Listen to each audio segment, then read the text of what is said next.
देखो बच्चों, इस टाइप के क्वेश्चन आपको करने आना चाहिए, क्योंकि 12वीं में भी था, अब आपके फर्स्ट ईयर में भी है। वसूली खाता जब आप बनाते हैं तो आप देखते हैं कि जितनी भी संपत्ति है उनको बेच करके कुछ वसूली की जाती है, मतलब पैसे प्राप्त की जाती है। कुछ हमारे जो लेनदार या देनदार होते हैं वो उनको खरीद लेते हैं, या पैसे जो हमें देने वाले होते हैं वो हमारी संपत्ति को ले लेते हैं। मतलब जो हमसे लेगा पैसा, वो पैसा ना ले करके हमारी किसी संपत्ति को ले लेता है। जो हमारा देनदार होता है वो हमें पूरा पैसा दे देता है। तो ये जो संयोजन होते हैं उसमें अब नया आपको क्या मिलेगा कि जो संपत्ति बिकने से पैसे मिलती है उसको बेचने के बजाय जो साझेदार होते हैं वो किसी ने रहतिया को ले लिया, किसी ने स्टॉक को ले लिया, किसी ने मशीन को ले लिया, ऐसे बताया जाएगा। तो आपको पता है वसूली खाते बनाने का रूल, रोकड़ को छोड़ करके सारी संपत्ति और किसी के खाते ऋण वगैरह को छोड़ करके सारी संपत्ति को आपको विकलन साइड लिख लेना है वसूली खाते के, मतलब इधर विकलन साइड में। इसके अलावा जो आपने दायित्व को भुगतान किया, मान लो लेनदार आपके 13 के हैं और आपने कहा 12,000 उसको दिया, तो आप जितना देंगे उसको लिखेंगे। तो इनको लिखने के बाद नीचे आप लिखेंगे लेनदार से, मतलब रोकड़ खाते से लेनदार को इतना दिया, वसूली वह इतना किया, इन चीज़ों को लिखते हैं। तो यहाँ पर संयोजन पढ़ना बहुत ज़रूरी है, क्योंकि इसके नीचे संयोजन बताया जाता है कि किसमें क्या क्या करना है। लेकिन अभी बिना संयोजन के जो आप बनाते हैं वो क्या क्या होता है। वसूली खाते में सबसे पहले आप लिखते हैं समस्त विविध संपत्ति को, और समाकलन साइड लिखते हैं जो आपके दायित्व होते हैं, जैसे कि लेनदार एक दायित्व है, देवी पत्र एक दायित्व है, संचित कोष एक दायित्व होता है। इन चीज़ों को आपको वहाँ समाकलन पक्ष की ओर लिखना है। तो चलो एक बार आपको संयोजन भी दिखाते हैं, फिर पूरे क्वेश्चन को हम ध्यान से बनाते हैं। अब जिन बच्चों को आता होगा बहुत अच्छी बात है, आप आगे के प्रैक्टिकल क्वेश्चन इसके बना करके देख सकते हैं, पर जिन बच्चों को नहीं आता वो देख करके सीख सकते हैं। अब इसमें लगभग आपको 30 से ज़्यादा क्वेश्चन आपको प्रैक्टिकल क्वेश्चन पीछे मिलेंगे। अब हर बच्चों से हर क्वेश्चन नहीं बनता, तो जिन बच्चों को इनके सारे क्वेश्चन चाहिए और उन क्वेश्चन के हल चाहिए, PDF चाहिए, तो आप मुझे इंस्टाग्राम में फॉलो करके मुझे कमेंट करके मैसेज करके मुझसे बात कर सकते हो। मैं आपको PDF प्रोवाइड कर दूँगा, ठीक है। उसके कुछ चार्जेस रहेंगे, फ्री में नहीं होगा, क्योंकि मैंने एक क्वेश्चन अपने मेहनत से सॉल्व किया है और वो फिर आपको मैं सोल्यूशन देने वाला हूँ। तो पूरा बुक का नहीं होगा, यूनिट वाइज होगा। जैसे यूनिट 5 में आप साझेदारी पढ़ रहे हैं, यूनिट 3 में आप मूल्यह्रास पढ़ते हैं, 4 में आप किराए की पद्धति पढ़ते हैं, 2 में आप अंतिम खाते बनते हैं। तो लगभग 5 से 6 चैप्टर जो आपके एग्जाम में इंपॉर्टेंट है और आप पूरा 15 नंबर में 15 एक क्वेश्चन में पाते हैं, मतलब 75 पाते हैं। ऐसे कुछ मैंने PDF बनाए हुए हैं। जैसे जैसे आप अपने कॉलेज में जो चैप्टर में पहुँचेंगे आप उसका बाय कर सकते हैं या मुझसे संबंधित जानकारी ले सकते हैं, ठीक है। तो वो इंस्टाग्राम में आप मैसेज करेंगे, सारी बात वहाँ होंगी। अभी इसको पढ़ते हैं। समापन की तारीख पर साझेदारों के मध्य निम्नलिखित समझौते हुए हैं। लेनदार ए लेनदारों के भुगतान के लिए सहमत हो गया। तो देखो दायित्व तो देना है, लेकिन कौन दूँ? अकेले किसी व्यक्ति ने बोला, वो व्यक्ति है ए, कि मैं लेनदार का भुगतान कर दूंगा। बी ने कहा कि रहतिया 25,000 में मैं लूँगा, तो बी ने रहतिया को ले लिया। सी ने ख्याति को 15,000 में ले लिया। देय बिल का भुगतान 10% कटौती पर कर दिया गया। तो पूरा भुगतान हुआ है देय बिल का, क्योंकि उसको किसी ने लिया या दिया नहीं है, इसका भुगतान किया गया है। शेष संपत्तियों का नीलाम हुआ और 15,000 रुपये की वसूली हुई और समापन में 120 रुपये हुए। डी का ऋण खाता भी तैयार कीजिए, ऐसा बोला जाता है। तो आपको वसूली खाता, ऋण खाता, बैंक खाता, चालू खाते और पूंजी खाते सब आपको बनाने हैं, ठीक है। तो जो मैंने आपको समझाया था, आपको पुरानी संपत्ति जो चिट्ठियाँ उधर दी उसको उठा कर इधर लिखना है। तो एक बार आप नज़र मारो आपके पास पुरानी संपत्ति कितनी थी, ठीक है। देखो रोकड़ को छोड़ करके आप देखो, देनदार आपके पास है 12,500, रहतिया है 29,000, फर्नीचर है 1,000, मशीन है 5,000, इसको छोड़ दो और 10,000 की आपके पास ख्याति है। तो देखो 12,500 से ही सारी संपत्ति आपको लाइन से यहाँ पर दिखेंगी, ठीक है। देख लो, क्योंकि कुछ बच्चे पूरे इंग्लिश मीडियम वाले होते हैं, प्रॉपर इंग्लिश में उनको बनाना होता है। ये आप देख लो, बाकी मैं अभी हिंदी में आपको बना करके दिखाऊंगा। आपके पास ऑप्शन है, आप कॉलेज में हिंदी में ही लिख करके पूरा नंबर पा सकते हैं, या फिर प्रॉपर आप इंग्लिश में लिखते हैं तो आप ऐसा बिल्कुल इसको छाप सकते हैं वहाँ पर। तो देखो उसी देनदार को यहाँ 12,500, 29,000, 1,000, 5,000 का मशीन और 10,000 की ख्याति को लिखा है ना। और कितना लेनदार को दिया इसमें बताया है कि लेनदार का पूर्ण भुगतान ए ने किया है, ये बोला था, और समापन में 120 रुपये हुए। तो लेनदार कितने के थे? 13,000 के थे। तो पूरा रोकड़ खाते से, देखो रोकड़ खाते से बोल करके पूरा इसको लिख लेना है कि रोकड़ हाँ, चूँकि ए ने किया तो ए के नाम से बताना है कि ए के चालू खाते से उसने 13,000 दे दिया और बिल का भुगतान किया गया 120 रुपये, ठीक है। तो चलो हम इस खाते को बनाते हैं और आपको दिखाते हैं कि ये कैसे कैसे बनेगा। और यहाँ पर उसी को दायित्व को सबसे टॉप में लिख लेना है और उसके बाद जितने भी खर्च हुए हैं उनको लाइन से यहाँ पर लिख लेना होता है। ठीक है बच्चों, चलो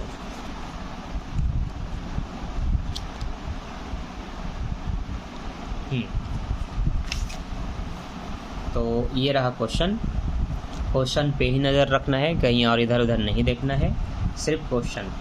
ठीक, तो विविध संपत्ति बोल करके विकलन साइड में हम लिखेंगे जो जो चीज़ हमारे पास है।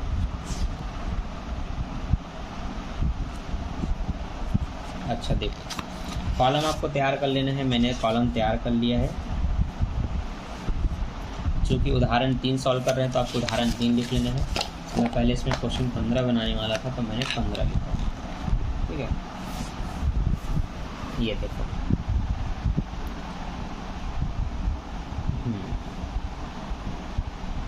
ये आपको दिख रहा है बच्चों। इस तरह से आपको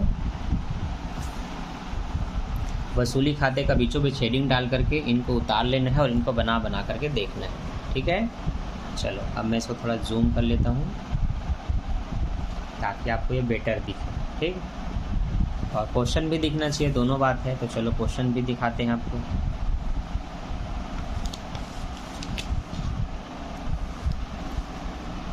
ये पन्ना थोड़ा सा फट चुका है, इससे अलग होने वाला है।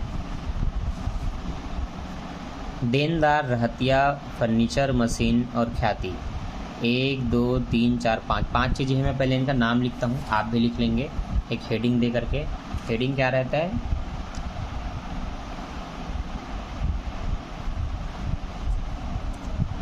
इसको और जूम कर दूँ क्या? इतना काफ़ी है ना।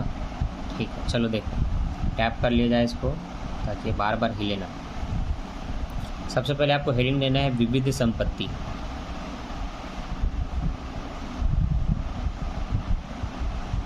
या संपत्तियाँ, ऐसे आप लिख सकते हैं।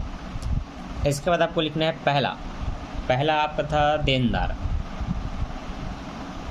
ये देनदार। ठीक है, दूसरा था इसमें रहतिया। ठीक, तीसरा था इसमें फर्नीचर। चौथा था इसमें मशीन। और 5वां ख्याति। आप एग्ज़ाम में जब लिखेंगे तो इसको और थोड़ा गैप में लिखना ताकि जगह ज़्यादा उपयोग हो और दिखने में अच्छा दिखे। और आपको पेज भरना है, ये समझो। कम शब्द ही लिखना है पर थोड़ा सा गैप और अच्छे से लिखना है ताकि पेज आपका थोड़ा भरा हुआ दिखे। तो अब हम लिखते हैं राशि 12,500 रुपये का आपका देनदार, 29,000 रुपये का रहतिया और 1,000 रुपये के फर्नीचर, 5,000 रुपये के मशीन और 10,000 रुपये के ख्याति। लाइन से लिख लिया। ऐसे ही जितनी संपत्ति होती है उनको उठा करके इधर विकलन साइड लिख देना है। ठीक है, और केवल संपत्ति को लिखना है, कोई दायित्व वगैरह को नहीं, वो बाद में लिखा जाता है जो भुगतान किया जाता है। अब देखो मौखिक जोड़ो, 29 को 1 दे दो, ये 30 होगा। 30 और 10 40 और ये दोनों मिला के 46 और ये 2 48,500, 48 और 10 58,500। कितना होगा? 58,500। और आप देखेंगे यहाँ जोड़ करके अगर दिया होगा तो 58,500 दिया रहेगा। खैर, लेकिन यहाँ अलग अलग लिखा है, जोड़ा नहीं है। ठीक है, आपको अगर दिक्कत होता है तो आप कैलकुलेटर में भी जोड़ सकते हो, क्योंकि आप अपना समय बचा सकते हो, तो वैसे आप जोड़ सकते हो। ठीक है, एक दूसरी तरीके से फिर से जोड़ते हैं। ये 30 हुआ और ये 10 30 40 2 42,500। ये कितना हुआ? 42,500। 42 और 5 47 और ये 57। हाँ, 57 हो रहा है, हमने ज़्यादा शायद गलत जोड़ दिया था। ये हुआ 30,000, 40 और 2 42,500, 42 47 57,500। ठीक है, 57,500 हो रहा है, तो यहाँ पर लिख लेते हैं 57,500। ठीक है बच्चों, ऐसे ही कैलकुलेटर में जोड़ेंगे तो शायद गलती ना हो, और ऐसे जोड़ने में थोड़ा मोड़ा मिस्टेक हो सकता है, लेकिन लगातार अभ्यास करोगे तो नहीं होगा। चलो आगे देखो। आगे हमें यहाँ पर यही लिखना होता है कि हमने कौन कौन से दायित्वों का भुगतान किया और किसने किया। तो देखो, दायित्वों का भुगतान तो लेनदार का ए ने कर दिया था। तो जिस भी साझेदार ने जो भी भुगतान किया उसको हम यहाँ पर लिख करके बाकायदा दिखाएंगे किसने क्या चीज़ का भुगतान किया है। तो कॉलम को मैंने थोड़ा बढ़ा लिया और मैं लिखूँगा चूँकि लेनदार को उसने दिया ए ने, तो ए के चालू खाते से इसने लेनदार को दिया, वो ये बता देंगे।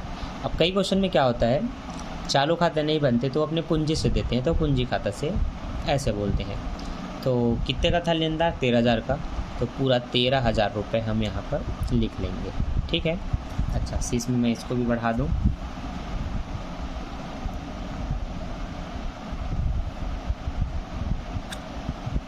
ठीक। अब अगला,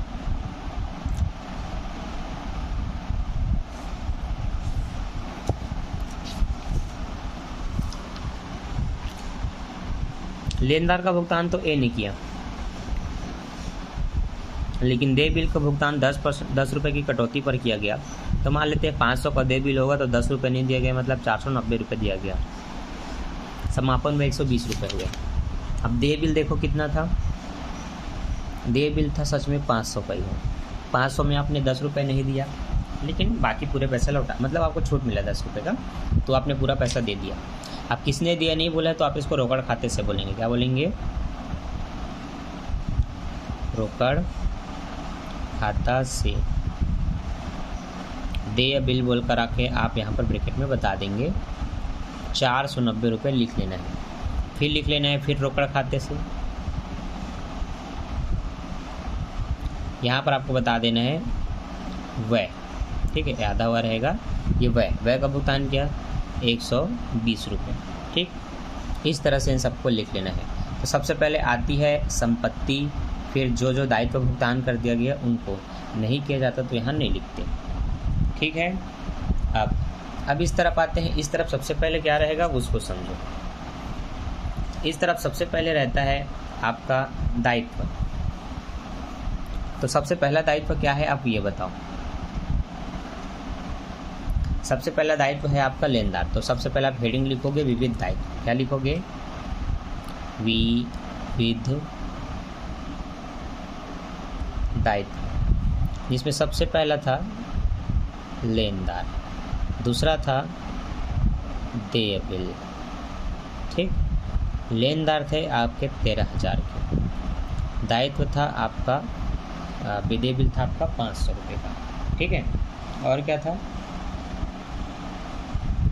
और तो ऐसा कुछ खास नहीं था। इसके बाद आपके संपत्ति थे। दायित्व में 2 ही चीज़ था। ठीक है, मैं देख लेता हूँ, लेनदार था और देय बिल था। ठीक है,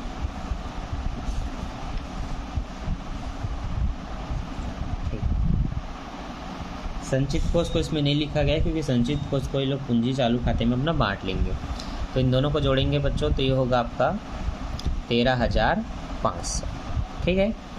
अब जिस व्यक्ति ने जिस संपत्ति को लिया उनका आप नाम लिखेंगे।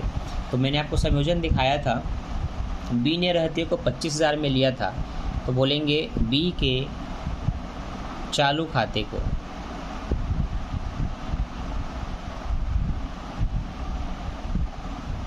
यहाँ रहतिया, इंग्लिश मीडियम वाले बच्चे लिख लेना स्टॉक को इसने 25,000 में लिया, तो यहाँ पर आप 25,000 लिख करके इसको बैलेंस कर देंगे। ठीक है।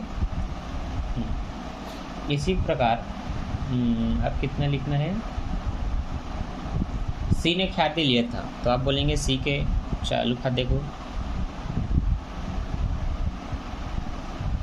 ऐसे हाईलाइट कर लेना ताकि पता चले वो कोई साझेदार है। ठीक है, सी के चालू खाते को, इसने गुडविल लिया है ना, तो इसको ख्याति बोल करके छोटा सा लिखना। एग्जाम में थोड़ा बड़ा कॉलम बनाना ताकि पूरा लिखते हुए जगह आपको बचे दिखे, है ना। तो वो 12,000 कितने में लिया है, 15,000 रुपये में, तो 15,000 रुपये इसको लिख लेते हैं, ख्याति उसने 15,000 में लिया। ठीक, तो एक लेनदार को भुगतान कर दिया ए ने, रहतिया को ले लिया बी ने और ख्याति को ले लिया सी ने।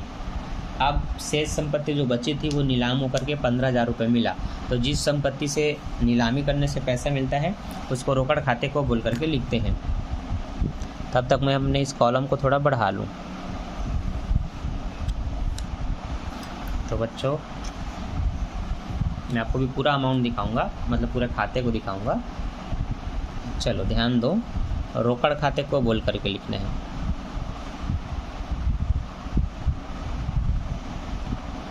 कि किन किन चीज़ों से पैसा मिला। तो बस एक ही संपत्ति है जिसकी नीलामी से आपको मिला 15,000 रुपये, तो डायरेक्ट लिख लो सीधा 15,000 रुपये। अलग अलग ऐसे रहता ना कि मशीन से इतना, देनदार से इतना, तो यहाँ अलग अलग लिखते, जैसे इनको अलग अलग लिखें और जोड़ के लिखें। और ऐसा नहीं है तो डायरेक्ट इस पर लिख लो। तो एक आपका आएगा 13,500, दूसरा आएगा आपका 25,000, तीसरा 15,000, तीसरा 15,000, चौथा भी 15,000। ठीक है, अब देख लो पूरा खाता मैं आपको छोटा सा वो करके दिखाता हूँ कुछ इस तरह से। ठीक है, ये देखो खाता आपको पूरा दिख रहा है, ध्यान दो आप। ठीक, क्या क्या लिखा गया है, समस्त संपत्ति जो पहले चिट्ठे में थी उनको उठा करके इधर रोकड़ और किसी के ऋण को छोड़ करके जो दायित्व का भुगतान होता है और जो भी व्यक्ति करेगा उनको रोकड़ खाते से या उनके चालू पूंजी खाते से बोल के लिखना है। वह भुगतान होगा तो वह का बिल, दे बिल होगा तो दे का बिल, लेनदार का लेनदार का। यही दायित्व जो भुगतान नहीं किए गए से जो पहले के दायित्व होते हैं, पूर्व दायित्व जितने के, उस टोटल दायित्व को आपको यहाँ पर लिख लेना है, विविध दायित्व करके लेनदार देवी पत्र जो भी रहेंगे। अब जो भी व्यक्ति किसी संपत्ति को लेगा उसके नाम से उसके पूंजी खाता या चालू खाते को विकलन करके लिख देना। कब चालू खाता बनाना है, कब पूंजी खाता है, क्वेश्चन में बताया रहेगा। चालू नहीं बोला तो समझ लो पूंजी खाता, और पूंजी बोल दिया तो फिर पूंजी खाता। अब रोकड़ खाते को बोलकर जितना वसूली से मिला 15,000 रुपये वो आपने लिख लिया। ठीक है, अब आपको दोनों पक्षों को एक दूसरे से घटा के बैलेंस करना है, तो अगला काम वो है। अब आप जोड़ के देखो कौन सा पक्ष ज़्यादा हो रहा है, कौन सा पक्ष ज़्यादा हो रहा है, ध्यान से देखो और बताओ। मुझे तो दिख रहा है, वैसे इसको और मैं थोड़ा छोटा कर लूँ, मुझे दिख रहा है 57 और एक 60, 70,000 और एक 71,170, 71,170 हो रही है, जो कि बिल्कुल सही है, बुक में भी यही है। अच्छा 110 है, हाँ 110 होगा, ठीक, 90 और 20 110, ठीक। ये हो रहा है 13, 25, 28 और 28, 15, 15, 30, 15, 15, 30, 30 और 25, 55, 55 और 65, 68, 500 हो रहा है। ठीक है, यहाँ पर कुछ कमी है, इसी कमी को बांटेंगे। तो इसके लिए क्या करना है, देखो खाते को बैलेंस करना है। क्या करना है, बैलेंस। तो ये जो हमने खाता बनाया था यहाँ पर हम इसको क्लोज करेंगे। क्या करेंगे, क्लोज।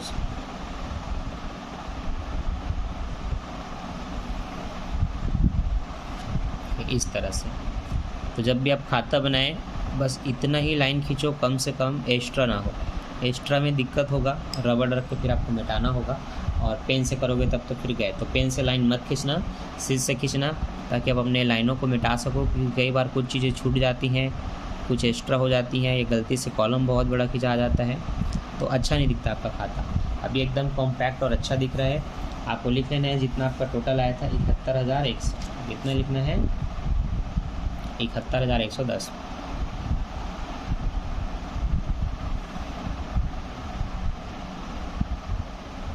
ठीक, इतना लिख लेना है। अब कमी इधर है, ठीक है, तो इधर हानि होती है, तो आपको लिखना है वसूली से हानि को साझेदारों के पूंजी खाता में हस्तांतरित करने पर, हस्तांतरित ऐसे बोलना है। अब इन लोग का नाम क्या है, ABC नाम है, तो ये A, B और ये C लिखना है। ठीक, अब तीनों का बताना है कि किसका कितना कितना है। तो सबसे पहले आपको जोड़ घटाव करना पड़ेगा, है ना। तो मैंने बोला था ये तो टोटल 71,000 है, ये कितना हो रहा था, 15, 15, 30 और ये 55, 55 और 10 और 65, 68, 500 हो रहा है। तो दोनों को हम कहीं पर घटा लेते हैं। तो घटाने का काम आप यहाँ भी कर सकते हैं, कोई दिक्कत नहीं है। तो देखो मैं यहाँ साइड में घटा रहा हूँ हमारे जानने के लिए। तो 71,110 में 68,500 को हम घटा रहे हैं। तो 0, 1, 11 में 5 जाएगा 6, 10 में 8 जाएगा 2 और 6 में 6 गया, कट गया। 2610 कितना है, 2610। अब 2610 को बांटना भी है इन सबको। किस अनुपात में बांटेंगे वो देख लेते हैं, बराबर के अनुपात में, है ना। ये लोग समान चल रहा है, तो इसको 3 से काट दो। 3 8 24, 3 7 21, 0 870 आया। तो आप कहेंगे 870 इसका भी, 870 इसका भी 870 सी का भी, तीनों का। अब इसी को ऐसे लाइन से इस स्केल में रखा करो ऐसे, और सी में से ऐसे थोड़ा डॉट डॉट कर लो या फिर ऐसे सीधा खींच लो कि इनका टोटल हो रहा है 2610। ये देखो बच्चों, ऐसे बनता है वसूली खाता। हर बार शुरू से पूरा बता करके इसलिए बनाता हूँ क्योंकि हर दिन जब भी वीडियो को कोई देखता है तो वो नया बच्चा होता है, इसको वसूली खाते का भी ABCD नहीं पता। इसलिए ये भी बताता हूँ कि जो पहले के वीडियोस हैं वो आपको देखना होता है, तो आप उसको देख लो, ठीक है। तो मैं आपको बता देता हूँ, चैनल के अंदर कई बच्चों को ये भी नहीं पता विज़िट कैसे करें, वीडियो की क्वालिटी को कैसे बढ़ाएँ, तो ये सब बच्चों को बताना पड़ता है क्योंकि बहुत सारे बच्चों को ये सब का आइडिया नहीं रहता, ठीक है। देखो, सबसे पहले तो चैनल का नाम सर्च करना सीखो, कई बच्चों को नहीं पता। OFT आपको बस लिखना है, OFT लिखने से चैनल हमारा आ जाता है, यहीं टॉप में आएगा इस तरह से। थंबनेल इसके कभी ना कभी बदलते रहते हैं समय को देख करके। ये मेरा चैनल है जहाँ पर वीडियो सेक्शन में आप जाएंगे तो आपको लाइन से सारे वीडियो मिलेंगे।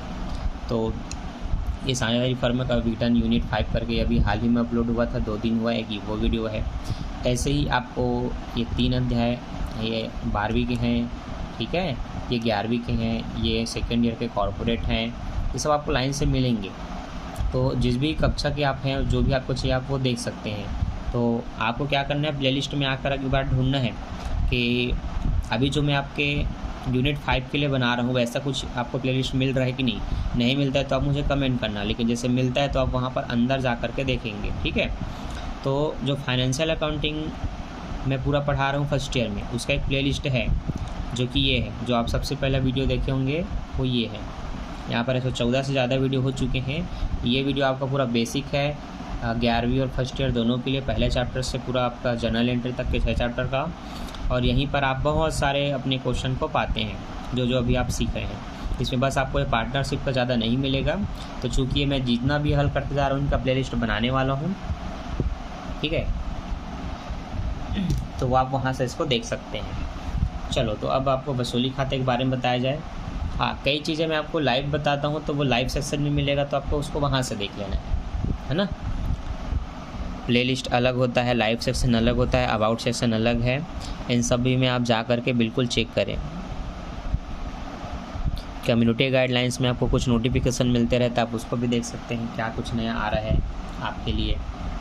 तो अब बनाना है बच्चों चालू खाता। क्या बनाना है? चालू खाता। चालू खाता केवल बी का बोला है तो हम बी का बस बनाएंगे, सबका बोला रहता तो सबका बनाते, ठीक है। तो बस बी का बनेगा। देखो मैं कितना छोटा सा कॉलम तैयार कर रहा हूँ, ठीक है। इसमें क्या होता है, उनके चालू खाते के जो भी ऋण वगैरह रहते हैं उन सबको बस दिखाने के लिए ऋण खाता बनता है, ठीक है। ऋण खाता है, चालू खाता इसके बाद बनाएंगे।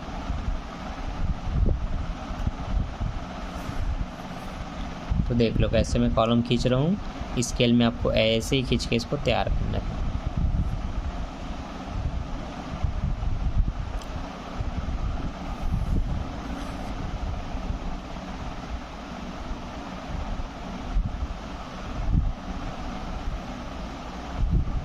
कई बच्चों को सारे वीडियो के प्लेलिस्ट लाइन बाय लाइन नहीं मिलती, उनको ढूंढना पड़ता है। तो कई बच्चे मुझे कहते हैं कि सर हमें लाइव पढ़ा दो, क्लास ले लो। तो मैं लाइव आता हूँ कभी कभी, रेगुलर तो मुझे नहीं मिल पाता क्योंकि इधर मैं ऑफलाइन क्लास ज़्यादा लेता हूँ तो मेरा समय उसमें चला जाता है। पर जो बच्चे बिलासपुर से होंगे और चाहते होंगे मेरे वीडियो को देख करके कि हम सामने आकर के पढ़ें, बिलासपुर में है तो आप बिल्कुल आकर के पढ़ सकते हो, क्योंकि मैं भी लोकल बिलासपुर का ही हूँ, मैं कहीं बाहर से नहीं हूँ, यहीं हूँ। तो जो बच्चे बिलासपुर में हैं उनके लिए बड़ी सुविधा हो जाएगी कि आप लोग यहाँ आकर के पढ़ सकें। तो फ़िलहाल मैं अभी चांटेडी में पढ़ा रहा हूँ, अशोक नगर चांटेडी। तो आप इधर आकर के मेरे से क्लास ले सकते हैं, ऑफलाइन क्लास, ठीक है। हाँ, ऑफलाइन में पढ़ाता हूँ तो मैथ्स अगर आप पढ़ते हैं तो उसका 4000 रुपये फ़ीस है। अकाउंट पढ़ेंगे तो उसका भी 4000 फ़ीस है। लेकिन आप अगर मेरे यूट्यूब से बच्चे आते हैं, बताते हैं कि सर हम आपके सब्सक्राइबर हैं, तो फिर आपके लिए दोनों में 1,000 का मैं डिस्काउंट कर दूंगा। तो 6000 में आपके कंप्लीट कोर्स की तैयारी करवाई जाएगी, जिसमें आपका फाइनेंशियल अकाउंटेंसी, बिजनेस मैथमेटिक्स और उनके साथ में जो इम्पोर्टेंट थ्योरीज़ के चैप्टर है, कम्युनिकेशन, BRF, इनके भी बारे में थोड़ा थोड़ा आपको जानकारी दी जाएगी। 1-2 क्लासेस लगेंगी। आपको अच्छे मार्क्स कैसे लाना है इसके बारे में बताई जाएगी। तो अच्छा तो यही होगा कि अगर आप लोकल होंगे तो आप मेरे से आकर के क्लास ले लें, बेटर यही होगा। और अगर आप एक से ज़्यादा बच्चे एक साथ आते हैं तो फिर आपके ट्यूशन फीस में और डिस्काउंट कर दी जाएगी, ठीक है। बाकी आपके ऊपर है, आपको जैसा ठीक लगे आप वैसा मुझे इंस्टाग्राम में मैसेज करके बता देना, ठीक है। फिर आपको मेरा पता, एड्रेस, कॉन्टैक्ट नंबर है सब मिल जाएगा। ओके बच्चों, चलो स्टार्ट करते हैं हमारे कुछ खाते। हमने बोला था हम बी का बनाएंगे ऋण खाता। क्या बनाएंगे? बी का ऋण खाता। बी का ऋण कितना है मैं क्वेश्चन में देखता हूँ। बी का ऋण है 2500 रुपये। कितना है बच्चों? 2500 रुपये।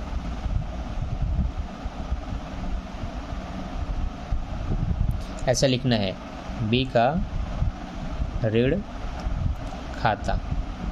तो देख लो ये हमने लिख लिया बी का ऋण खाता, ठीक।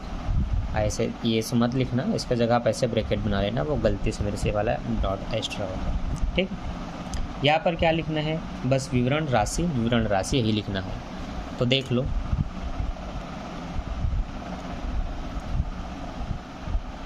वैसे अधिकतर लिखते भी नहीं है, डायरेक्ट इसको बना दिया जाता है, पर नहीं भाई आपको पता होना चाहिए कि ये विवरण ही खंड होता है जिसमें ऐसा करते हैं। तो ये आपका राशि का रहेगा, ये आपका विवरण का रहेगा, है ना, ये राशि और ये विवरण, ठीक। तो यहाँ पर हम क्या करने वाले हैं देखो, अब मैं इसको थोड़ा जूम करता हूँ।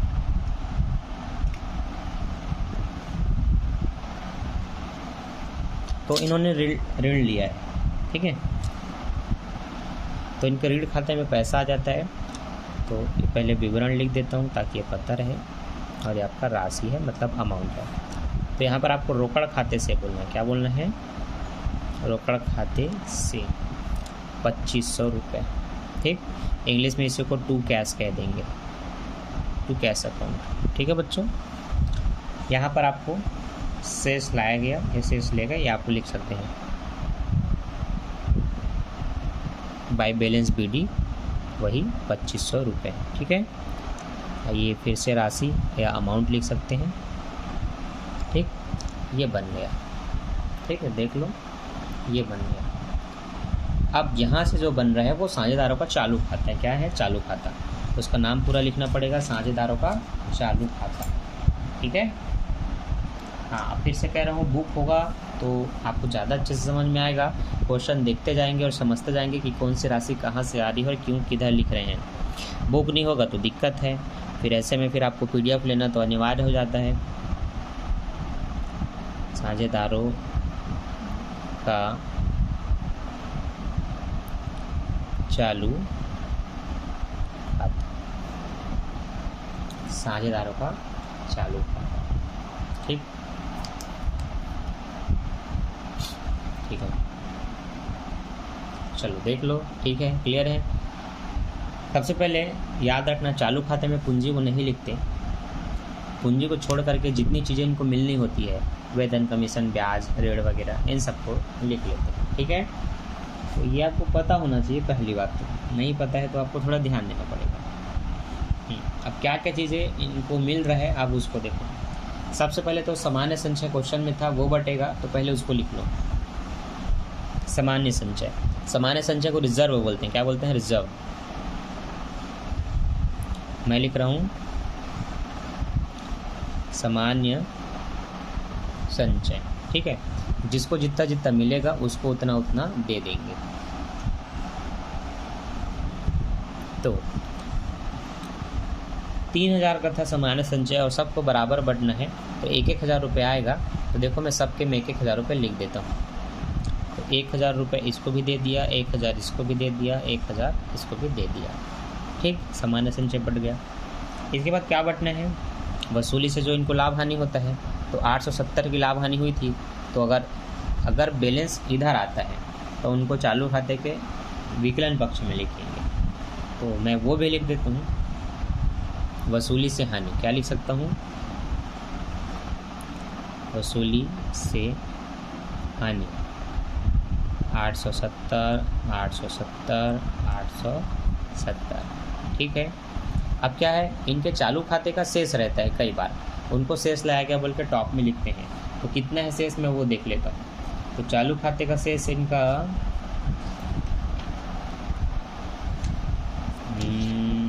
1500 और 1500 है, और सी का समाकलन साइड है 3000, तो इसका तो विकलन में आएगा। इतना तो क्लियर है, ठीक है। तो याद रहे किसी भी व्यक्तियों का, साझेदारों का जो शेष है, अगर वो आपको चिट्ठा में दायित्व साइड दिखे तो उनको इधर ला के लिखना, और अगर संपत्ति साइड दिखे तो फिर इधर ला के लिखना। तो 1500 और 1500 इन दोनों का है, तो शेष लाया गया बोल करके लिखना है।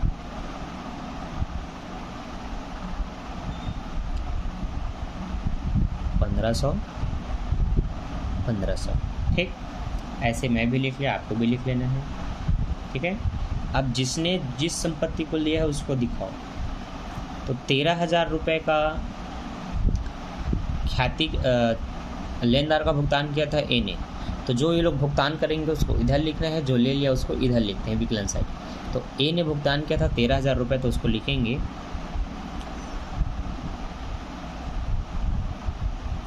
वसूली से लेनदार का जो दिया था 13,000 रुपये, ये वो है, ठीक।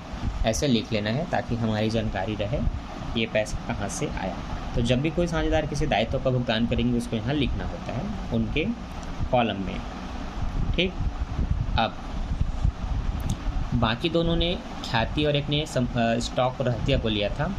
तो बी ने लिया था रहतिया को 25,000 में, इसने बी ने, तो यहाँ पर भी लिखेंगे वसूली से।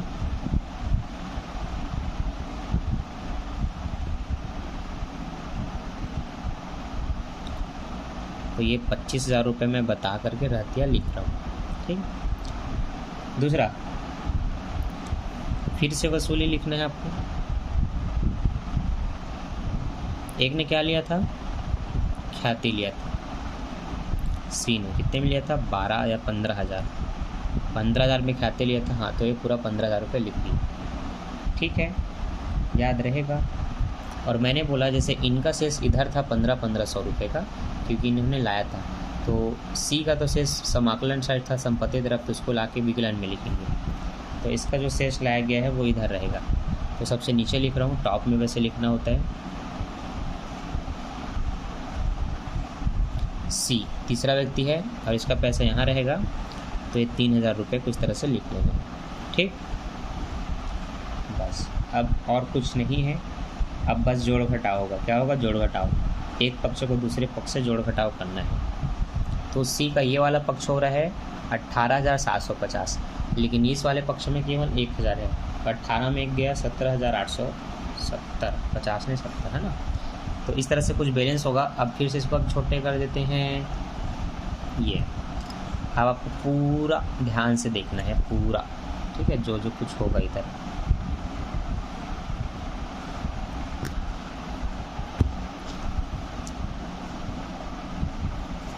ठीक, मैं कॉलम को पहले बड़ा कर रहा हूँ बच्चों,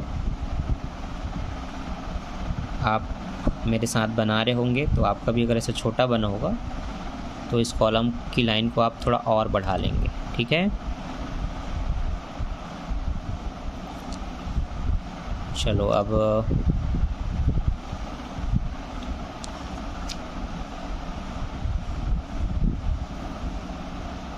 ये सारे लाइन बढ़ रही हैं, इसके बाद हम फटाफट इसको क्लोज भी कर देंगे, ठीक है। क्लोज मतलब जो आपको मैंने ऊपर सिखाया था, ऐसे लाइन खींच के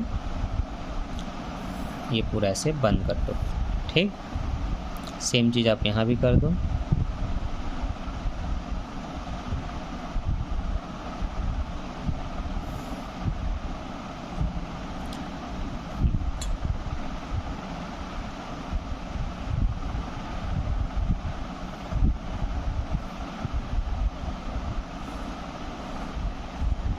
ठीक, अब चूँकि नीचे डबल लाइन होना अनिवार्य होता है ताकि ये पता चले कि क्लोज हो रहा है, तो मैं एक छोटा सा लाइन और खींच दूंगा ताकि ये क्लोज हो गया है ऐसा दिखे, ठीक।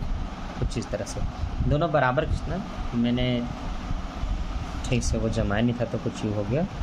चलो देखो, जिसका जो पक्ष ज़्यादा होता है उधर से बैलेंस होता है, तो इसका ये पक्ष ज़्यादा है, 15 और 3 18,870, तो 18,870। इसमें से उसका 1,000 इधर का कटेगा तो इधर आएगा 17,870, लेकिन टोटल कितना होगा 18,870। 17 और 1 18,000, ये होगा ना। अब यहाँ पर इसको क्या बोल करके लिखेंगे, पूंजी खाते को, नहीं रोकड़ खाते को क्या बोल करके लिखेंगे, अच्छा इसको पूंजी में डालना है इतना पैसा, पूंजी खाते को बोलना है, साझेदारों के पूंजी खाते को, ये लिख लेना है। अब वैसे बाकी लोग का भी टोटल करते हैं। अब एक का तो मुझे इधर ही ज़्यादा दिख रहा है इधर के बजाय, ये हो रहा है 13, 14 और एक 15,500, 15,500 हो रहा है, बिल्कुल सही है 15,500। 15,500 में केवल 870 रुपये घटेगा, तो 500 गया।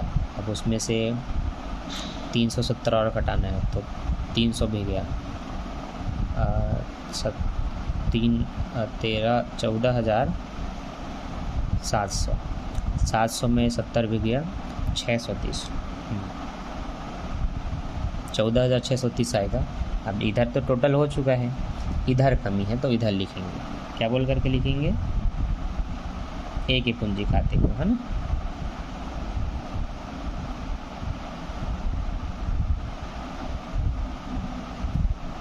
एक ही पूंजी खाता से 14,630, ठीक।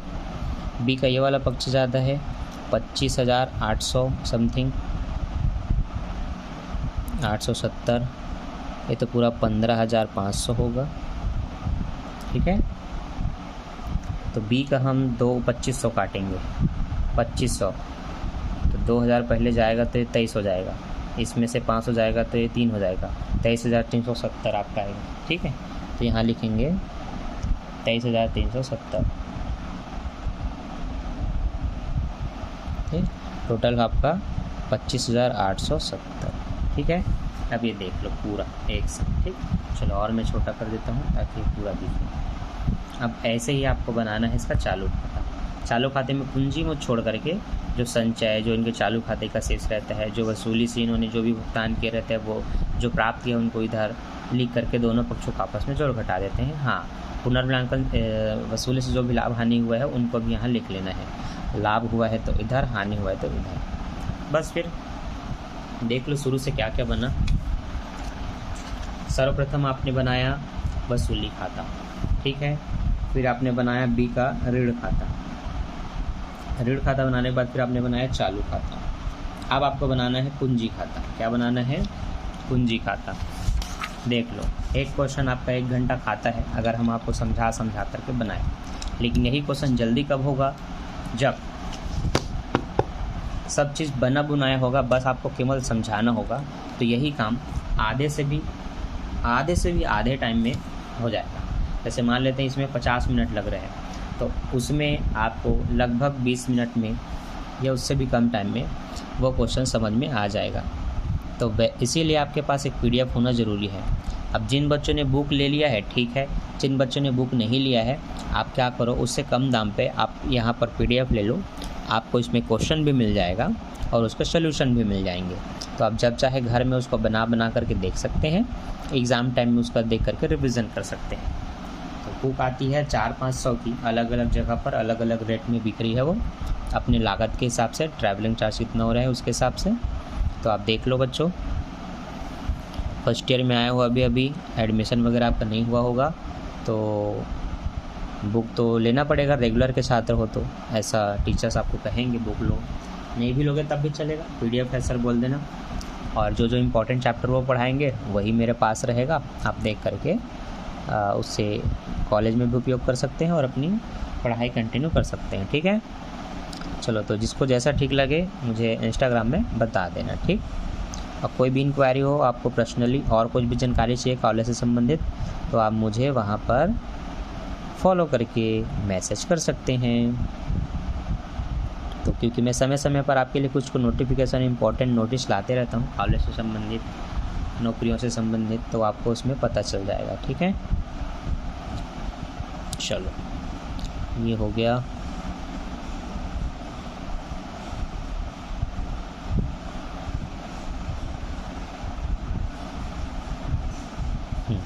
ठीक, पूंजी खाता बनेगा तो पूंजी खाता और चालू खाता में ज़्यादा फर्क नहीं है, पूंजी का बस फ़र्क है। इसमें पूंजी के साथ सबको लिखते हैं, उसमें पूंजी को छोड़ करके बाकी सबको लिखते हैं, ये फ़र्क होता है। तो आपने अगर कक्षा 12वीं का पहला चैप्टर पढ़ा है तो आपको पता चल जाएगा स्थायी पूंजी खाते के साथ चालू खाता बनता था और परिवर्तनशील के साथ नहीं बनता था। तो इसको बोलेंगे साझेदारों का पूंजी खाता।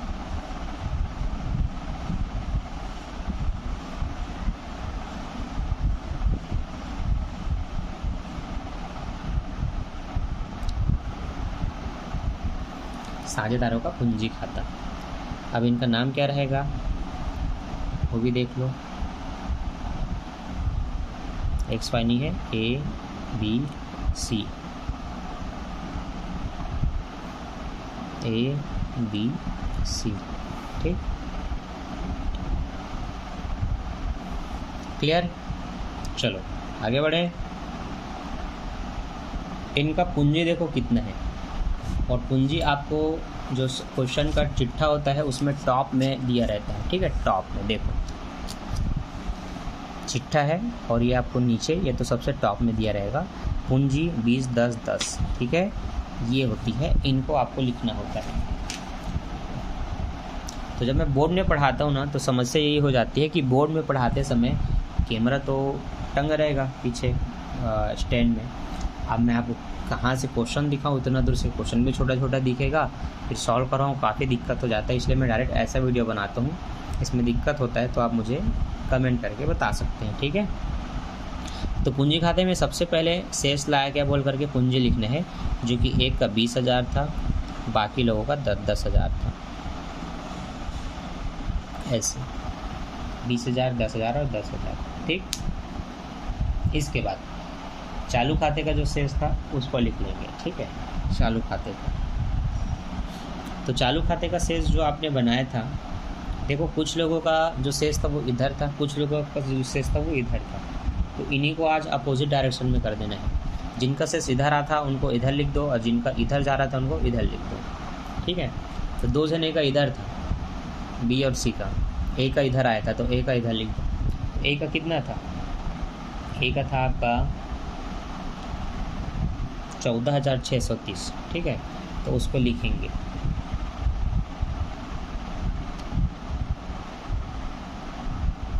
चालू खाते को 14,630, ठीक, इसका केवल इधर रहेगा और बाकी लोगों का इधर आएगा। तो यहाँ पर भी लिखेंगे चालू खाते। बी और सी का, तो बी और सी का कितना कितना जा रहा था, एक का 23,370 जा रहा था और एक का जा रहा था 17,870, ठीक, लिख दिए।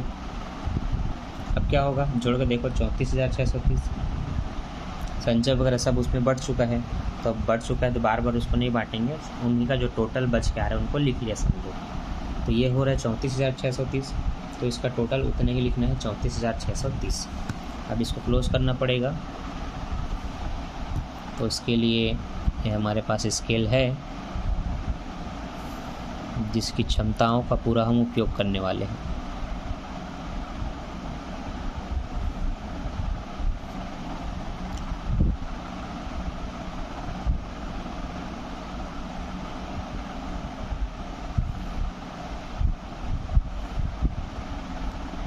ठीक,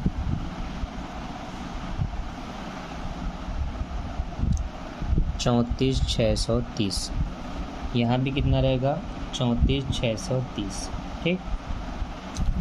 अब ये 23,000 है तो यहाँ पर भी 23,000 रहेगा, लेकिन 10,000 लिखा है, मतलब यहाँ पर 23 में 10 घटा देंगे तो 13,000 समथिंग आएगा, तो वो 13 लिखना रहेगा, है ना।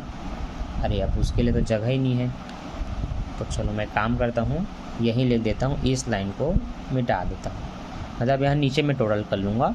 यहाँ पर मैं लिख लेता हूँ कि इसका कितना आ रहा है ना, तो नीचे में बच्चों लिख देता हूँ 34,630 इसका आ रहा है, ठीक। इसका होगा आपका 23,370, इसका हो रहा है आपका 17,870, ठीक है, ये लिख लिया। सेम चीज़ आपको यहाँ भी लिख लेना है, 17,870 23,370, 34,630। ठीक, ऐसा। तो ये बैलेंस हो रहा है।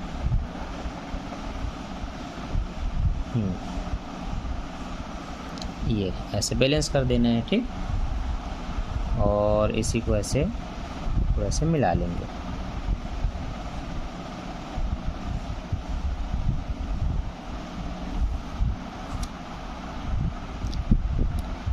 ठीक है, ज़्यादातर ऐसा होता नहीं है, ऐसा कभी कभार होता है कि मुझे कुछ ऐसा अतरंगी सा करना पड़े। ठीक, ऐसा होता नहीं है वैसे। तो क्या बोल करके लिखेंगे? अब जिनका शेष जिधर आएगा उधर रोकड़ से बोल करके लिखेंगे, रोकड़ को रोकड़ से। तो यहाँ बोलेंगे रोकड़ को। ठीक, तो इन दोनों को इधर आएगा, इसका आएगा 13,370, इसका आएगा 7,870। ठीक है, और इस इधर का इधर रहेगा, तो इसको रोकड़ से बोलेंगे। इधर से बोलते हैं, उधर को बोलते हैं, बस सही फ़र्क है, ज़्यादा कुछ नहीं। तो इसका पूरा 34,630 को लिखेंगे। ठीक, बस हो गया।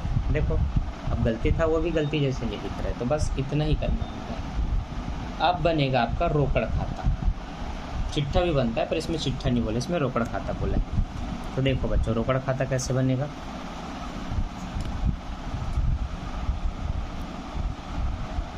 रोकड़ खाता तो बहुत सरल होता है, बस ध्यान से देख लो। कुछ बने चाहे ना बने, रोकड़ खाता आपसे बन जाएगा। लेकिन रोकड़ खाता तक पहुंचने से पहले इन सब से गुजरना होता है। तो फिर ये तो सीखना ही पड़ेगा, क्योंकि रोकड़ खाता सच में ईजी है, लेकिन उसके लिए जो जो मान चाहिए वो मान इसमें नहीं होते, वो सब निकालने पड़ते हैं। तो देखो बच्चा, ये यहाँ तक के रोकड़ के अमाउंट्स, राशि के कॉलम ये। ठीक, अब देखो, चूँकि ये रोकड़ खाता है तो इसको मैं रोकड़ खाता और इंग्लिश में कहता हूँ कैश अकाउंट। ठीक है, इस तरह से ये विवरण ही रहेगा जिसको आप पर्टिकुलर बोलते हैं, ये अमाउंट रहेगा जिसको आप राशि कहते हैं, विवरण राशि, विवरण राशि। ठीक है, ऐसे मत करना, हिंदी में ही पूरा लिखना और इंग्लिश में पूरा करना। इसमें सबसे पहले क्या लिखते हैं विकलन साइड में, ये समझो।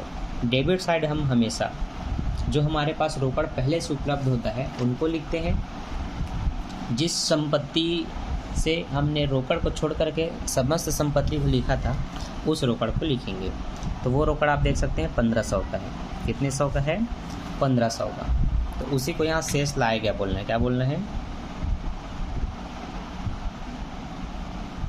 और यहाँ लिख लेना है ये 1500 रुपये का रोकड़। दूसरा, वसूली से जितना आपको प्राप्त हुआ था, तो वसूली से आपको कितना प्राप्त हुआ था? 15,000 रुपये नीलाम हुई, तो उसको वसूली से बोल देना। क्या बोलना है?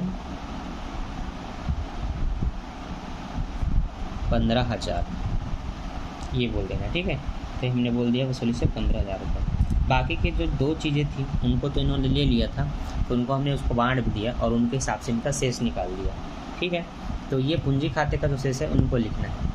तो अगर किसी का शेष समाकलन साइड पड़े तो उसको विकलन में लिखते हैं, और किसी का विकलन साइड हो तो उसको समाकलन में लिखते हैं।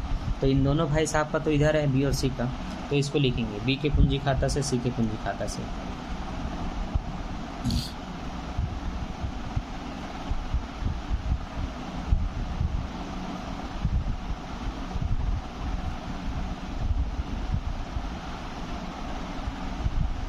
ऐसे।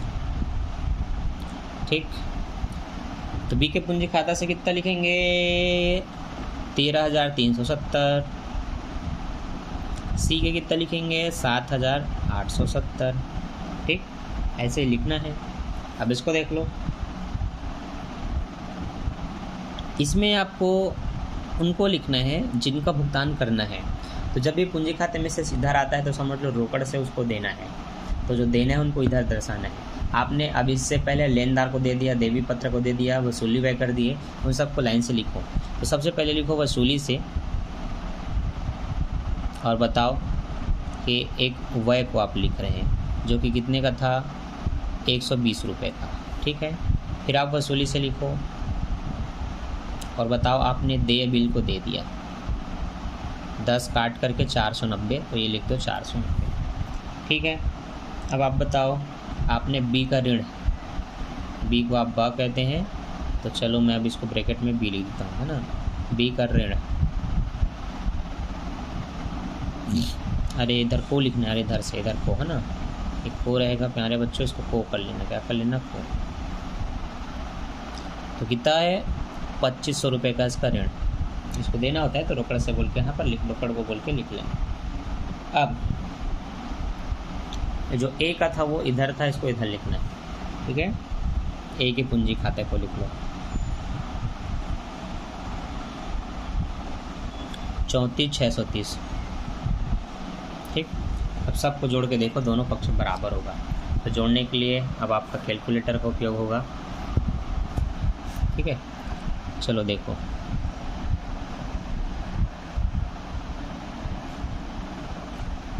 अमाउंट देख लो, अमाउंट क्या का अमाउंट है, 120, 490, 2500, 34,630, कुल मिला के हुआ आपका 37,740, ठीक है। तो चलो इधर देखते हैं, आ रहा है 37,740, चेक करते हैं इधर भी वही आता है कि इधर दूसरा आता है, ठीक है। चलो 15,000 और 500 ये हुआ 16,500, ठीक। 16,500 ये हुआ,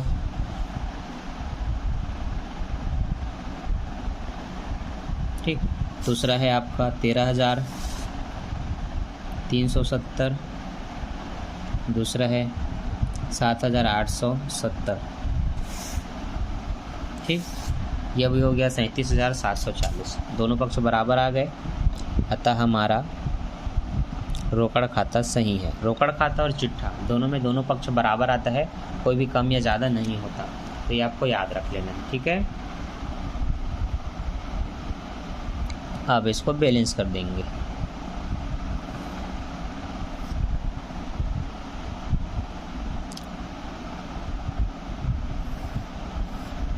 और ये हो गया आपका खाता क्लोज,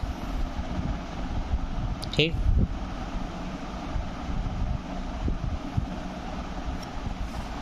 क्लियर है, बस हो गया। ऐसे ही आपको आपके साझेदारी फर्मों का विघटन के सारे खाते बनाना है, सभी खाते बंद कीजिए। अगर ऐसा बोल दे तो ऋण खाता बोले तो ऋण खाता, चालू खाता बोले तो चालू खाता, ये बना सबसे पहला वसूली खाता, ये उदाहरण नंबर 3 है, ठीक है। इसको ध्यान मत देना। जब वसूली खाता आपका पूरा बन गया तो आपने बनाया ऋण खाता, दूसरा खाता, तीसरा आपने बनाया चालू खाता, चालू खाता बनाने के बाद पांचवा आपने बनाया पूंजी खाता, फिर छठा में बनाया रोकड़ खाता। अब इसकी जर्नल एंट्री भी होती है, चिट्ठा भी बनता है, 8 चीज़ें हैं, पर हर क्वेश्चन में 8 को नहीं पूछेगा, 3, 5, 4, 3, 5, 4, इससे ज़्यादा नहीं पूछता, ठीक है। तो देख लो, सीख लो, ऐसे ही आपको क्वेश्चन को, आपकी क्रियात्मक क्वेश्चन आपको बना बना करके देखना है। प्रैक्टिकल क्वेश्चन आपको पीछे में मिलेगा। अगर आप डायरेक्ट चाहते हैं कि सर मुझे कुछ क्वेश्चन बताइए, तो आप बच्चों उदाहरण का पहले बनाओ लाइन से उसी तरह से, और चूँकि आप क्रियात्मक बनाना चाहते हैं तो ये संपत्ति और दायित्वों का समापन ये है, और इसी में कुछ साझेदार उसको ले लेते हैं, तो जो ले लेते हैं वो आपको यहाँ पर भी मिलेगा 14-15 में। तो ये आप जितने भी क्वेश्चन आप यहाँ पर देख रहे हैं उनको देख करके बना सकते हैं, ठीक है। तो चलो, आई होप आपको समझ में आया होगा। समझ आ गया होगा तो वीडियो को लाइक कर देना, चैनल को सब्सक्राइब कर देना और दोस्तों में शेयर कर देना, क्योंकि इतनी मेहनत आपके लिए करनी पड़ती है, क्योंकि मैं नहीं चाहता कि कोई भी बच्चे फेल हो फर्स्ट ईयर में, ठीक है। Best of luck, all the best, अच्छे से पढ़िए, अच्छे से क्वेश्चन बनाइए और अच्छे नंबर से पास होइए। Bye bye. कोई भी इंक्वायरी रहे तो इंस्टाग्राम में बात कर लेना, सारे क्वेश्चन के नोट्स सॉल्यूशन के साथ आपको मिल जाएंगे। Bye bye.